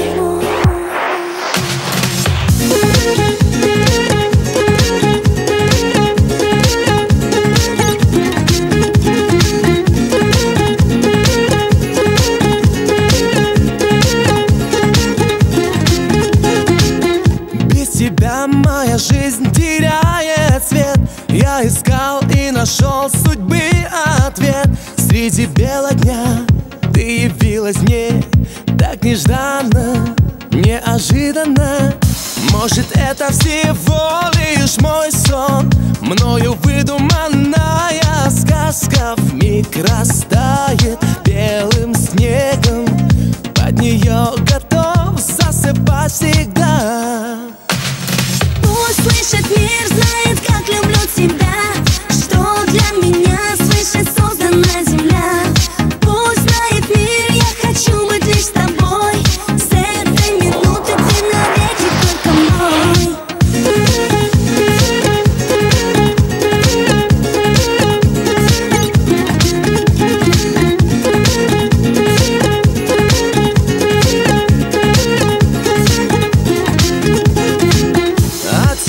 Я мечтал, поверь, давно, и молил Бога только об одном: подарить мне любовь несравненную, неожиданно и нежданно.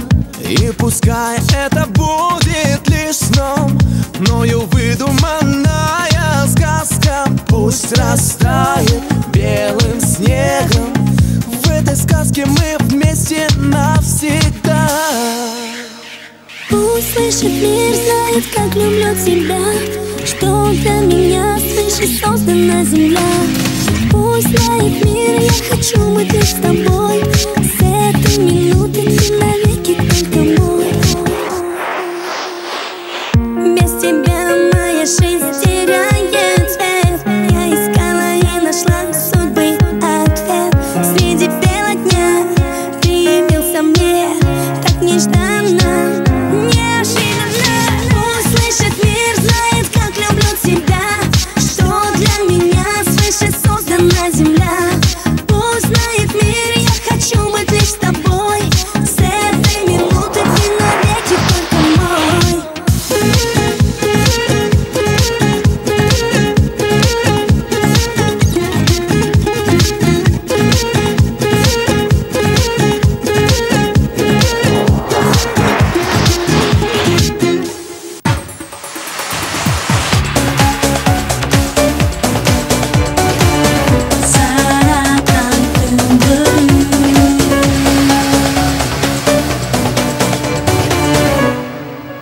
Саратан түндөрү түнкү шоусу уланууда 5-1 эсебинде нон-стоп дуэти алдыда келе жатат. Ал эми эгерде эсепте оңдоону кааласаңыз, биздин интеллектуалдык шоу программабызга кош келиңиз. Учурда мен сиздердин образыңыздар тууралуу дагы бир жолу эскертип өтөйүн. Эгерде бизди Тумар радиосунда угуп жатсаңыз, анда нон-стоп дуэти Чолпон жана Максат бүгүн Фараон менен Клеопатранын образында келген экен. Кадимкидей кийимдери бар, макияж дагы ылайыктуу. Дал ошол учурга. Мына ал эми бул образды жаратуунун себебин дагы түшүндүрүп берели. Саратан түндөрүндө ар бир келген мейман бизде образ менен келет. Буга чейин биз аны ал образда көрбөшүбүз керек эле. Анан бүгүнкү сиздердин образыңыздар эгерде угармандарга жаккан болсо, көпчүлүк добуш тандаса, топтосо, буюрса, сентябрь айынын башында боло турчу номинация тапшыруу аземинде мүмкүн баш байгеге болуп калышыңыздар толук ыктымал. Биз өзүбүздүн угармандарыбызга, күйөө армандарыбызга ишенебиз. Ысык салам. ысык салам фараон жана Клеопатрадан. Фара менен Клеодон. Негизи биз силерге ишенебиз. Кудай буйруса, биз жеңишти алабыз деп ишенебиз. Чоң, ооба. Мына ушундай ишенимдүү сөздөр айтылды. Ал сөздөр канчалык деңгээлде туура болот, аны буйрса сентябрдын баштагында боло турчу. Номинация тапшыруу аземинде күтмөкчүбүз. Ал тапшыруу аземинде дагы бир өзгөчөлүк бар. Кандай дебейсиздерби? Бизде ар бир жагаттыма кандай дебейсиздер дегенде. Ар бир келген мейман эфирден сырткары болобу, эфир учурунда болобу, өзүн эми азыр Инстаграмга селфи сүрөттөрдү киргизүү абдан популярдуу эмеспи? Дал ошол сүрөттөрдү киргизишүүдө мен Саратан түндөрүндө түштүм бул сүрөткө, дал ушундай образда келдим деп. Ал эми сиздерге азыр түз эфирде селфи сүрөт киргизүүгө мүмкүнчүлүк берели. Сүрөткө түшөн. Биз сүрөткө түшкөндө абдан жакшы көрөбүз. Биздин Инстаграмдагы подписчиктерибизге чоң ысык салам. Бизге күн сайын комментарий жазып, мындай суроолорду берип, мындай бизге стимул беришет. Чоң ысык салам, силерге дагы чоң рахмат. Кана сиздер үчүн селфи. Кана. Мына селфи ушинтип жаралат түз эфирде, кантип селфиге жылдыздар түшөрүн сиз да көрүп алсаңыз болот.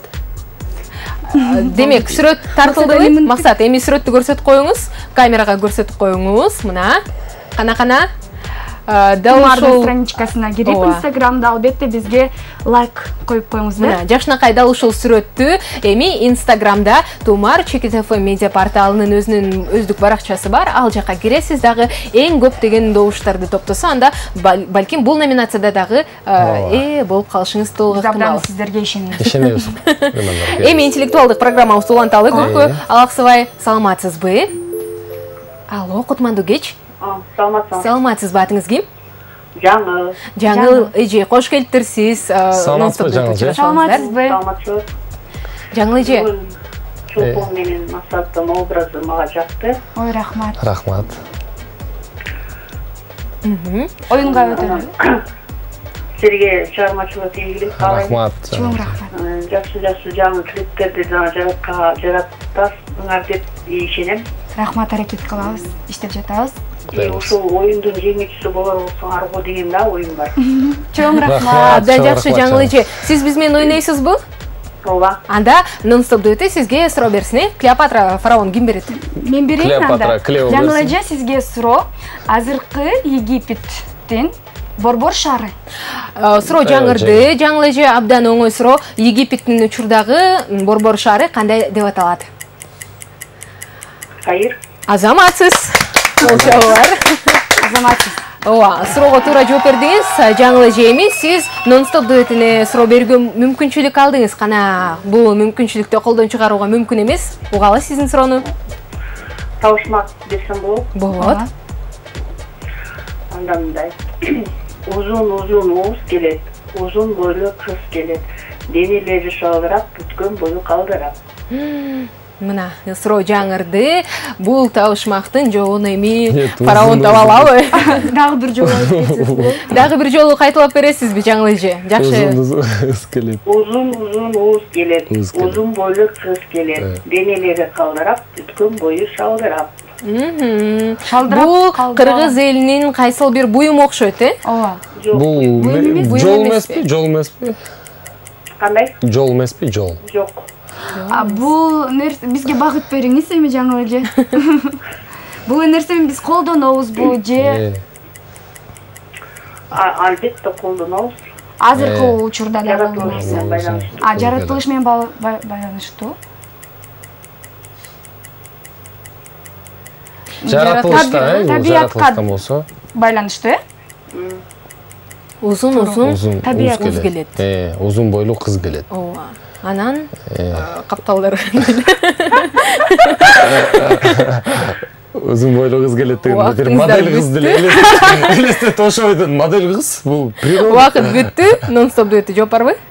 Эми бул мындай жаратылышка байланыштуу болгондо, балким мезгилдерге байланыштуу. Мезгил. кабыл алдык. Жоопту бул акыркы жооп болсун. Дагы. Барбы? Эме деп ойлойбуз. Дарак. Жаңыл эже, эми сизде мындай эмес го. Жаңыл эже, туура эмес. Эмне болуп атасыңар дегенде эле. Келиңиз Жаңыл эже, ошону менен сизге жеңиштүү ыйгарабыз, куттуктайбыз, кол чабуулар. Анда жоопту кабыл. Туура жок, бул деген суу. Мөңгү суу, тоодон ылдый күздө түшкөндө. Буздары шалдырап калды. Азамат, сиз Жаңыл эже, сизге дал ушундай белекти ыйгарабыз. Тумар Чекит ФМ медиа порталынан жагымдуу белек. Буюрса, сиз менен биздин кесиптештерибиз сүйлөшөт. 5-2 угармандар, мен абдан кубанычтамын. Дагы да болсо кош келиңиздер. Туура жоопторду угууга даярбыз. Билдирүүлөр келген экен, Максат жана Чолпонго мүмкүн. Аларды жаңыртып алам. Салам нон-стоп дуэти. Чолпон, мен кызым сени абдан жакшы көрөт. Байланышса болобу? Рахмат. 0881 абоненти. Ооба, албетте биз социалдык тармактарда барбыз. Фейсбукта жазса, мен албетте жооп берем. Силерди абдан жакшы көрөм. Бар болгула 5566 абоненти. Рахмат. Кийинкиси привет, Тумар, Чолпон эжешка и Максат Байкешка. Я вас очень-очень люблю.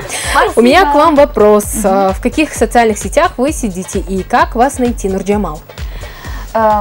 Мы вообще тармактарда отурабыз. Орусча жооп бергенечи суроо келген. Негизи бүткүл тармактарга аракеттенебиз, колубуз келишинче. Фейсбукта жазгыла, Инстаграмда бар деген страничка бар, ошол жака лайк коюп, биздин бүткүл жаңылыктарыбызды билсеңиздер болот, ошондой эле суроолор болсо албетте берсеңиз болот, видео ответ жазабыз жакында буюрса. Балким ушундай образды. Дагы мындай суроо келген экен. Нон-стоп дуэти, мен байкашыма караганда акыркы концертибиз жана коштошуу концертибиз деп бердиңиздер эле. Ошол бойдон иштешпей каласыздар деп корктук элек. Бирок иштешип жүрөсүздөр. Бул тууралуу кандай комментарий бере аласыздар? Эми биздин алгачкы продюсерибиз менен келишимибиз бүткөн учур болуп калды. Ошондо биз продюсерибиз менен коштоштук. Акыркы концерт бердик, продюсерибиз менен. Андан кийин продюсер менен ошондон бери катташа элексиздер. Мындай бирок саламыбыз түз. Ал адамга биз абдан ыраазычылыгыбызды дагы эле билдиребиз. Анткени бизге көп чыгармачылыгыбызга чоң жол салып өттү. Бирок дагы да суроо, ким менен иштешип атасыздар? Экөөңүздөр элеби? Өзүбүз иштеп атабыз. Кудай буюрса менеджерибиз бар. Менеджерибиз абдан мыкты. Күзгө жакын альбомдун үстүндө иштеп атабыз. Чыгармачылык жөнүндө айта кетсек. Клип. Ал тууралуу да сурайын дедим элем. Бирок сиздер мени алдын ала айтып өттүңүздөр. Жай бою биз эс албай иштеп жүрдүк. Буюрса жаңырлар жазылууда демекчи. Ооба, жаңырлар. Ошондой эле клиптин үстүндө ойлонуп жаткан учурубуз. Жакында буюрса бүткүл биздин угармандарыбызды кубантып, жакшы клип тартуулайбыз. Клип деп калдыңыздар, дагы акыркы суроо, андан соң клип көрөбүз. Менде мындай суроо келген экен. Чолпон эже жана Максат Байке, бүгүнкү образыңар абдан мыкты экен, бирок ушул образда клип тартуу оюңуздарга келдиби дейт. Абдан жакшы болмок окшойт деген окшойт. Сизге жакса эле бүгүн тартабыз азыр. Программа бүтсүн, анда бул жерде камералар бар. Клип тартабыз. Кайсыларга? Аны чечебиз. Программа түндөрү. Саратан түндөрү деп жазышыбыз керек да, анда. Ошентиш керек да. Анги вечеринкада ырдайбыз. Анда бул тууралуу эфирден сырткары сүйлөшөлү. Биз ардактуу достор жагымдуу ыр угабыз, жана клип көрөбүз. Бизден алыстабаңыз.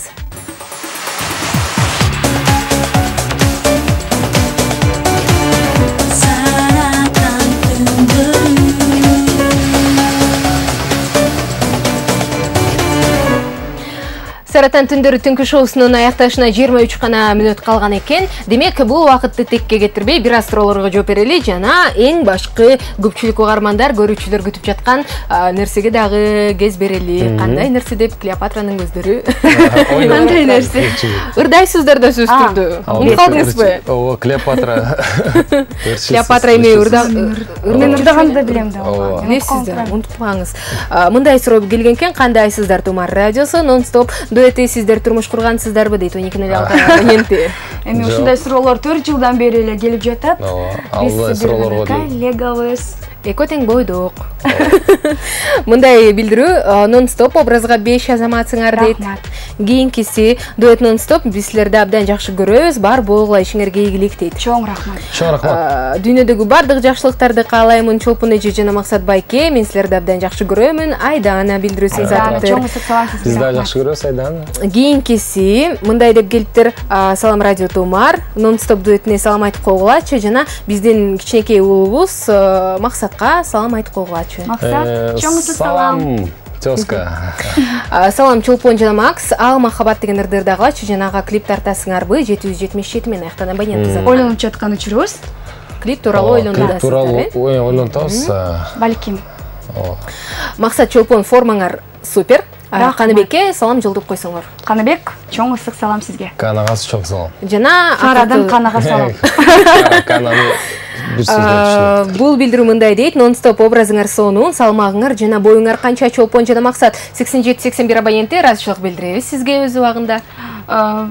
Салмагыбыз, эми боюбуз, салмагыбыз бириктирип. Салмакты айталы, анан бириктирип туруп бойду айталы. Бой жөнүндө айтып кетсек, боюбуз мындай өзгөрүп турат. Каблуктан Көз каранды. Салмагыбыз жөнүндө айтып кетсек, 49 килограмм. Экөөбүз биригип 49 килограмм. Египетте көрсө дал ушундай норма 70 килограмм, боюм болсо 180 жакын. 180. Жакында 180 болду. Жакын 180, кээде 181 болуп, анан эртең менен башкача болгон кулагымда 79 болуп. Жакшы. Суроолорго жоопторду бердик. Дагы да узатсаңыз болот 6100го. А эми ырдап бербейсиздерби азыр? Ал эми биз дагы ушул ойлонуп отуруп Бийиктик аттуу чыгармабыздын кайырмасын ырдап берели деп чечтик. Сиздер үчүн. Бир гана сиздер үчүн, Саратан түндөрүнүн көрөрмандары, Тумар радиосунун угармандары, баарыңыздар үчүн Бийиктик аттуу чыгарма. О бийиктик, бийик болбо сүйгөнгө. О тереңдик, терең болбо күйгөнгө. О жарык нур булуттарды түрүп кой. Таңга кошо жүзүң жерге тигенде. Азаматсыздар. Биздин эң жакшы көргөн ырларыбыздын бири. Сүйдө ар дайым да ушундай бийиктиктер болсун.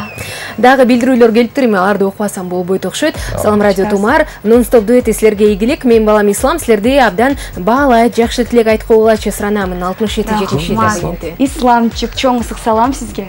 Жакшы сөздөр, бул жүрөктү жылыт сөздөрдөн айтып койгул. Негизи Ислам жакындарың ар дайым жаныңда болсун.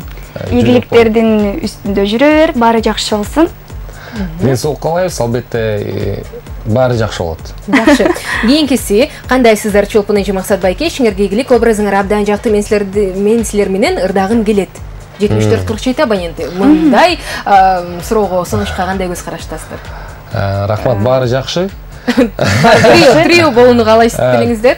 Балким аны убакыт көрсөтөт. Балким көрөбүз. Жакшы. Силерге суроо, неге фараон? Неге фараон эмне? Эмне себептен фараон деген образ дейт. Эмне? Жана намаз окуйн деген ниетиңиздер барбы? Деген суроо келген экен. Албетте, эмнеге фараон? Бул негизи бүгүн образдарды жарап атабыз. Ушул образ неге токтолдук. Эми көп образдарды ойлондубуз. Жасмин Аладдин, Хюрем, балким эртең оноктор ошол образ менен жана негизи ушул образ келип токтоп калдык. Неге билбейм, негизи настроениябызга анан кийин анан бардыгына жагат деп ишенгенбиз. Кудай буйрса ошондой эле болот атат. Биз өзүбүзгө да кызыктуу болду да, бул ушул образды жеткире алабызбы деген суроо болду. Ошондуктан ушул образды тандап, жакшы иштеп, көп иштедик бул образдын үстүндө. Костюмдарды табыш керек, тигиш керек болчу. Максат шапканы мындай, пшентти табыш керек болчу. Мындай көп эле. Өзүнчө жаман айтсам, кышында гүлөтүп чыккан шапка эмес, бул пшент деп коет. Кечирип коебуз. Коронасы. Клеопатра менен фараондун ортосунда ушундай диалогтор болуп турат экен кез-кезде. Мына ошол себептен образ ушундай болду. Ама намаз окуйм деген ниеткер бар деген. Кудай буйрса, жума сайын барып турабыз досторубуз менен. Мына ушундай суроого жооп таптык окшойт. Эми клип көрбөйлүбү? Кандай дейсиздер? Ушундай. Клип көрөлүбү? Биз ойнойбуз деп ойлогонбуз, клип көрүп калдыкпы? Клип көрөлү, андан соң ойнуп анталы, э? Демек, сиз эч кайда алыстабаңыз.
Бұл Саратан түндөрү программасы Тумар радиосын угуп жатасыз. Жана Пирамида телеканалында Тумар түнкү каналын көрүүдөсүз. Бүгүн бизде конокто Фараон жана Клеопатра нон-стоп дуэти дал ушундай образда келген экен. 5-2 эсебинде сиздер жеңип алып жатасыздар. Кийинки оюнчубузду таанышып өткөрөлү. Төрүңүзгө саламатсызбы? Алло. Кутмандуу кеч, атыңыз ким болот? Каныкей. Каныкей, кош келиптирсиз. Нон-стоп дуэти менен учурашып алсаңыз болот. Саламатсызбы?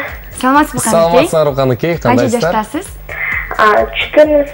14 Каныкей, оюнга даярсызбы? Ооба. Анда Караван сизге суроо берет. Мен баягы эле футбол жөнүндө суроо берейин деп турам. Футболго кызыгасызбы? Аябай жата вратариска. Анда туп турат. Анда максат.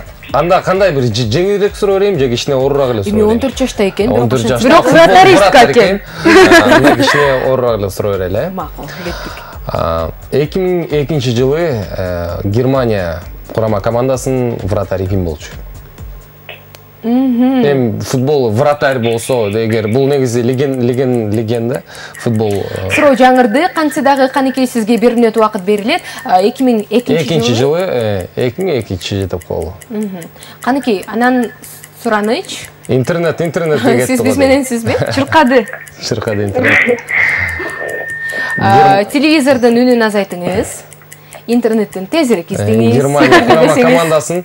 Бирок сүйлөп туруңуз ошол эле учурда биз билели сиз экениңизди. Жок. Качып кетип Бул ошондо дарбазачылар ушундай го, жок мындай мен кийинки угарманыбыз бар, саламатсызбы? Алло, саламатсызбы? Саламатсызбы, атыңыз ким? Аида, кош келиптирсиз. Учурашып алсаңыз болот бүгүнкү конокторубуз менен. Саламатсызбы, кандайсыз? Жакшы. Футболго кандайсыз? Футболго жакшы эле орто. Анда башкача суроо берели футболду. Эмнеге ошол эле суроо калтырбайсызбы? 2002-жылы Германия курама командасынын дарбазачысы ким эле? Суроо жаңырды, 1 мүнөт сизге беребиз. Иним бар эле да, ошо Оливер Кан деп айтып атат. Азамат, топтор. Азаматсыз. Башка эле суроо берсек болмок. Аида, азаматсыз. Анда сиздин сурооңузду угалы эми. Иниңизге чоң салам. Иниңиз береби суроону же сиз бересизби? Иниме бербейинби ошол. Келип сиңиз менен. Ал дагы футбол жөнүндө берет болуш керек бизге. Саламатсызбы? Атыңыз? Темирлан. Темирлан. Assalamu alaikum Темирлан. Сурооңду угуп атабыз. Сиздин сурооңузду угалы. Бир жакта бир адамды өлүмгө айтыптыр. Өлөсүң депчи. Анан акыркы сөзүң айт деп, анан ошо өлтүргөн адамдар шарт коюптур. Сен азыр чындыкты айтсаң, биз сени азыр өлтүрөбүз депти. Сен азыр калпты айтсаң, сенин башыңды алабыз депти. Анан бир акылман ошо ойлонуп бир сөздү айткандан кийин өлтүрө турган адамдар эчтекеге келбей калып кое берип салат экен. Ошо кандай сөздү айткан? Ойлонолу. Убакыт кетти, 1 мүнөт. Мындай Чын сөзүң айтсаң өлтүрөбүз деп айтты. Өлтүрөбүз. Эсе калп айтсаң башыңды кыябыз дептир. Танда дегенде жанында бир акылман чыгып калып туруп, токтолду. Кайрынан чыгып алды. Бир сөз айткандан кийин баары бурулуп кетип калып, баары бошоп. Ошол киши акылман болгон экен да. Ошол акылманга башын кесебиз деп атыптыр, Ооба. Ошондо акылман. Акылмандын жанын кыйганы жатышыптыр. Ошол малда акылман Биздин вактыбыз кетип барат. Ойлонуш керек. Албетте, ал жерден турганда акылман бурулуп туруп, аларды карап туруп, жигиттер. Сен ошол акылмандын ордуна өзүңдү элестетсең, эмне демексиң? Эми сен акылмансың, фараонсуң. Клеопатра дагы негизи Клео деп. Не деп айтыш мүмкүн? Мындай бурулуп туруп, мынтип тош керек, мынтип карап туруп. Мен өлсөм, чындыкты билбей каласыңар. Мен өлсөм бүткүл. Кандай жок. Мен өлсөм болбойт. Акыркы күн болуп кетет. Кандай кылсак, кандай десек. Убакыт бүттү, ошон менен акыркы жок. Акыркы жок айталы. Мындай туруп. Бизге багыт бербейсизби? Ой, багыт бүттү, убакыт жок. Кандайча? Эми мен Клеопатра болуп сурап жатам, Темирлан. Кечиресиз, Клеопатра Кыргызстанда ушундай эрежелер. Бул биякта мындай эле Египетке барып Клеопатра болобуз, Ошондо акыркы жооп көпкө күттүрбөйлү барманыбызды. Акыркы жооп бурулуп туруп, унчукпай эле көздөрү менен Жооп жок экен. Окшоппу? Жооп жок. Айта бериңиз. Ошондо Темирлан, ошондо менин башымды алат деген. Кандай? Менин башымды алат. Чындыкты айтып жатпайбы? Менин башымды алат деп. Ошондо азыр анын түшүндүрүп берейин. Түшүндүрүп бериңиз. Ошондо анын башын алган болсо, ал чындыкты айткан болот да, анын жанагы азып өлтүрүш керек болот эле. азыба өлтүрсө ал калп айткан болот. Ошондо анын башын алыш керек. Ооба, баары түшүнүктүү, бирок өлтүрөт дегенде биз билбептирбиз, азып өлтүрөт деп. Өлтүргөн биз үчүн башын алып, анан кийин өлтүргөндө эле бир нерсени түшүндүрөт деп ойлогонбуз. Өлтүргөндө деле өлөт, бунда деле өлөт. Да, ошондуктан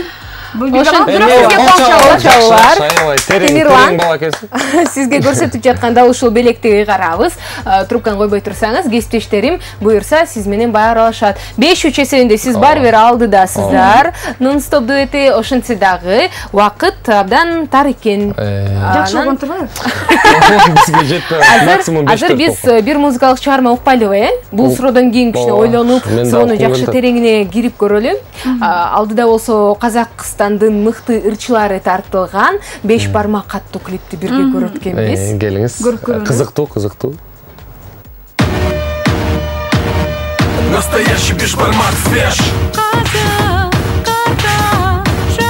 Можешь просто называть беш. Ароматом он пленит дам. Угощай друзей и ешь сам. Тарелки блестят, как будто Джексон вернулся. И я за стол поскорей. Ужин прямо по курсу. Мясной элитный набор всегда придется по вкусу. Звезда на то и любовь. Король еды и закусок. Бешбармак. Готовим от души. Петрушку отличаем от побегов черемши. Ты мясо плавно оберни квадратиком лапши. Сразу не ешь сначала, ароматом подыши. Адмар пике на моей руке. Скалка по столу, катаем налегке. Узбеша в Алматы или Астане. Не почувствуешь ты, если твой нос в муке. Он всегда экстра фреш, если казахские прописки. Налегай на беш, идет отлично под виски. Пусть меняется мир, но не меняется мясо. Бешбармак KZ, это еда бизнес-класса. Настоящий бешбармак свеж. Можешь просто называть беш. Ароматом он пленит дам. Угощай друзей и ешь сам. Казахской праздничной культуре он представляет самый смак. Даже ребята с Байконура берут с собой в космос бешбармак. Бульона шлейф украсит воздух и ресторан на закате дня. Ты бизнесмен или Коза Ностра, горячий бес скажет за тебя. Традиций не нарушаем, других рецептов не знаем. Конину лучшую часть кипятком заливаем. Козы жая и шужук для полноты добавляем. И жир в отдельную чашку в процессе варки снимаем. Кто бы нас к себе не позвал на прием, кортеж из черных лошадей мы приносим в дом. В инстаграме фото с бешем пополняет альбом. Время развести костер, время играть с огнем. Завтрак чемпиона, листаю коммерсант. Готовить бешбармак, это мой талант. И пусть порой он по цене равен баррелю нефти. Я ему петь славу буду в каждом куплете. Огонь в камине горит, вино стоит на полу. Романтика подождет, веду ее к столу. И после ужина со мной она напишет статью. Казахский бешбармак, я прочитаю в GQ. Настоящий бешбармак свеж. Можешь просто называть беш. Ароматом он пленит дам. Угощай друзей и ешь сам. Настоящий бешбармак свеж. Можешь просто называть беш. Ароматом он пленит дам. Угощай друзей и ешь сам.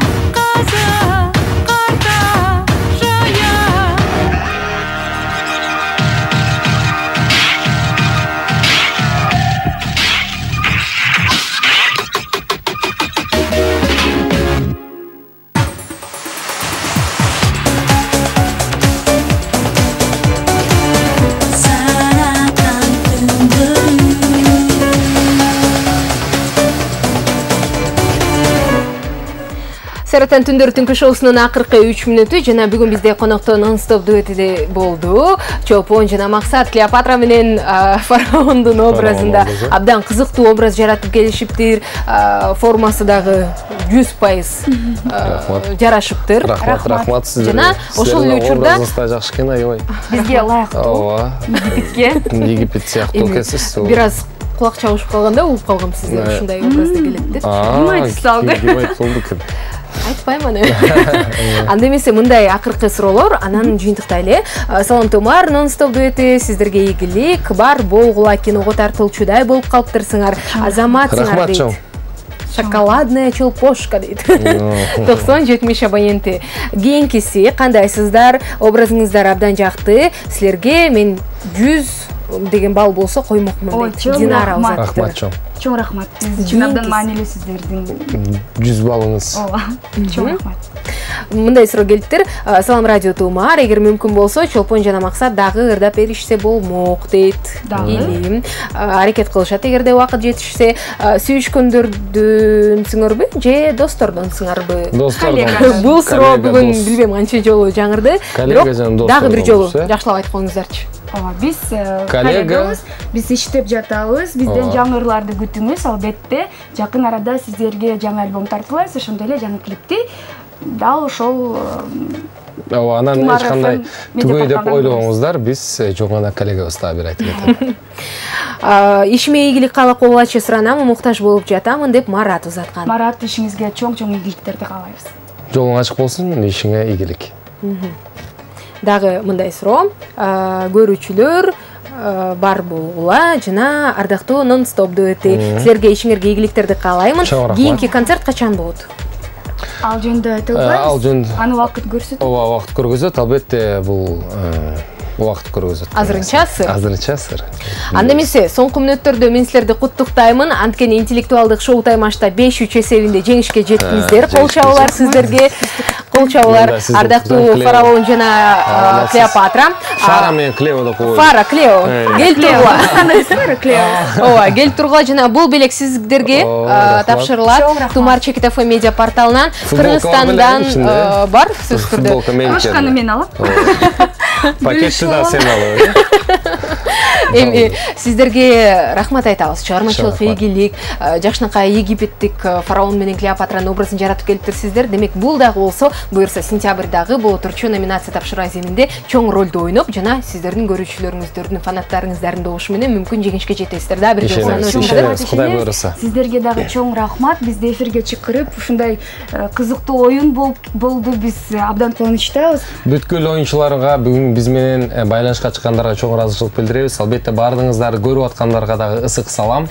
Жылуу сөздөрүңүзгө дагы абдан ыраазычылык билдиребиз. Чоң рахмат. Барыңыздарга ийгилик, ден соолуңуздар чын болсун. Түнүңөр бейпил болсун. Тумар радиосунда Саратан түндөрү өркүндөй берсин. Чоң рахмат. Жакса болду. Ал эми рахмат айтабыз сиздерге дагы. Эми белек бергенден кийин үйүңүздөргө сак саламатта барыңыздар. Чоң рахмат. Жеңишиңиздер кут болсун эң башында. Чоң рахмат. Египетке кеттик биз. Бардыгыңыздарга бизден чоң салам. Ардактуу достор, бүгүн бизде конокто нон-стоп дуэти болду. Жакшынакай образда. Ал эми эгер эртең ким образда кандай болуп келерин билүүнү кааласаңыз, дал ушул учурда 23:00 Тумар радиосунун жана Пирамида телеканалынын Тумар түнкү каналын өткөрүп жибербеңиз. Бул проекттин ишке ашуусуна биз Култаев продакшнга ыраазычылык билдиребиз. Кайрадан эфир аркылуу угушканча жакшы жатып, жай салыңыздар.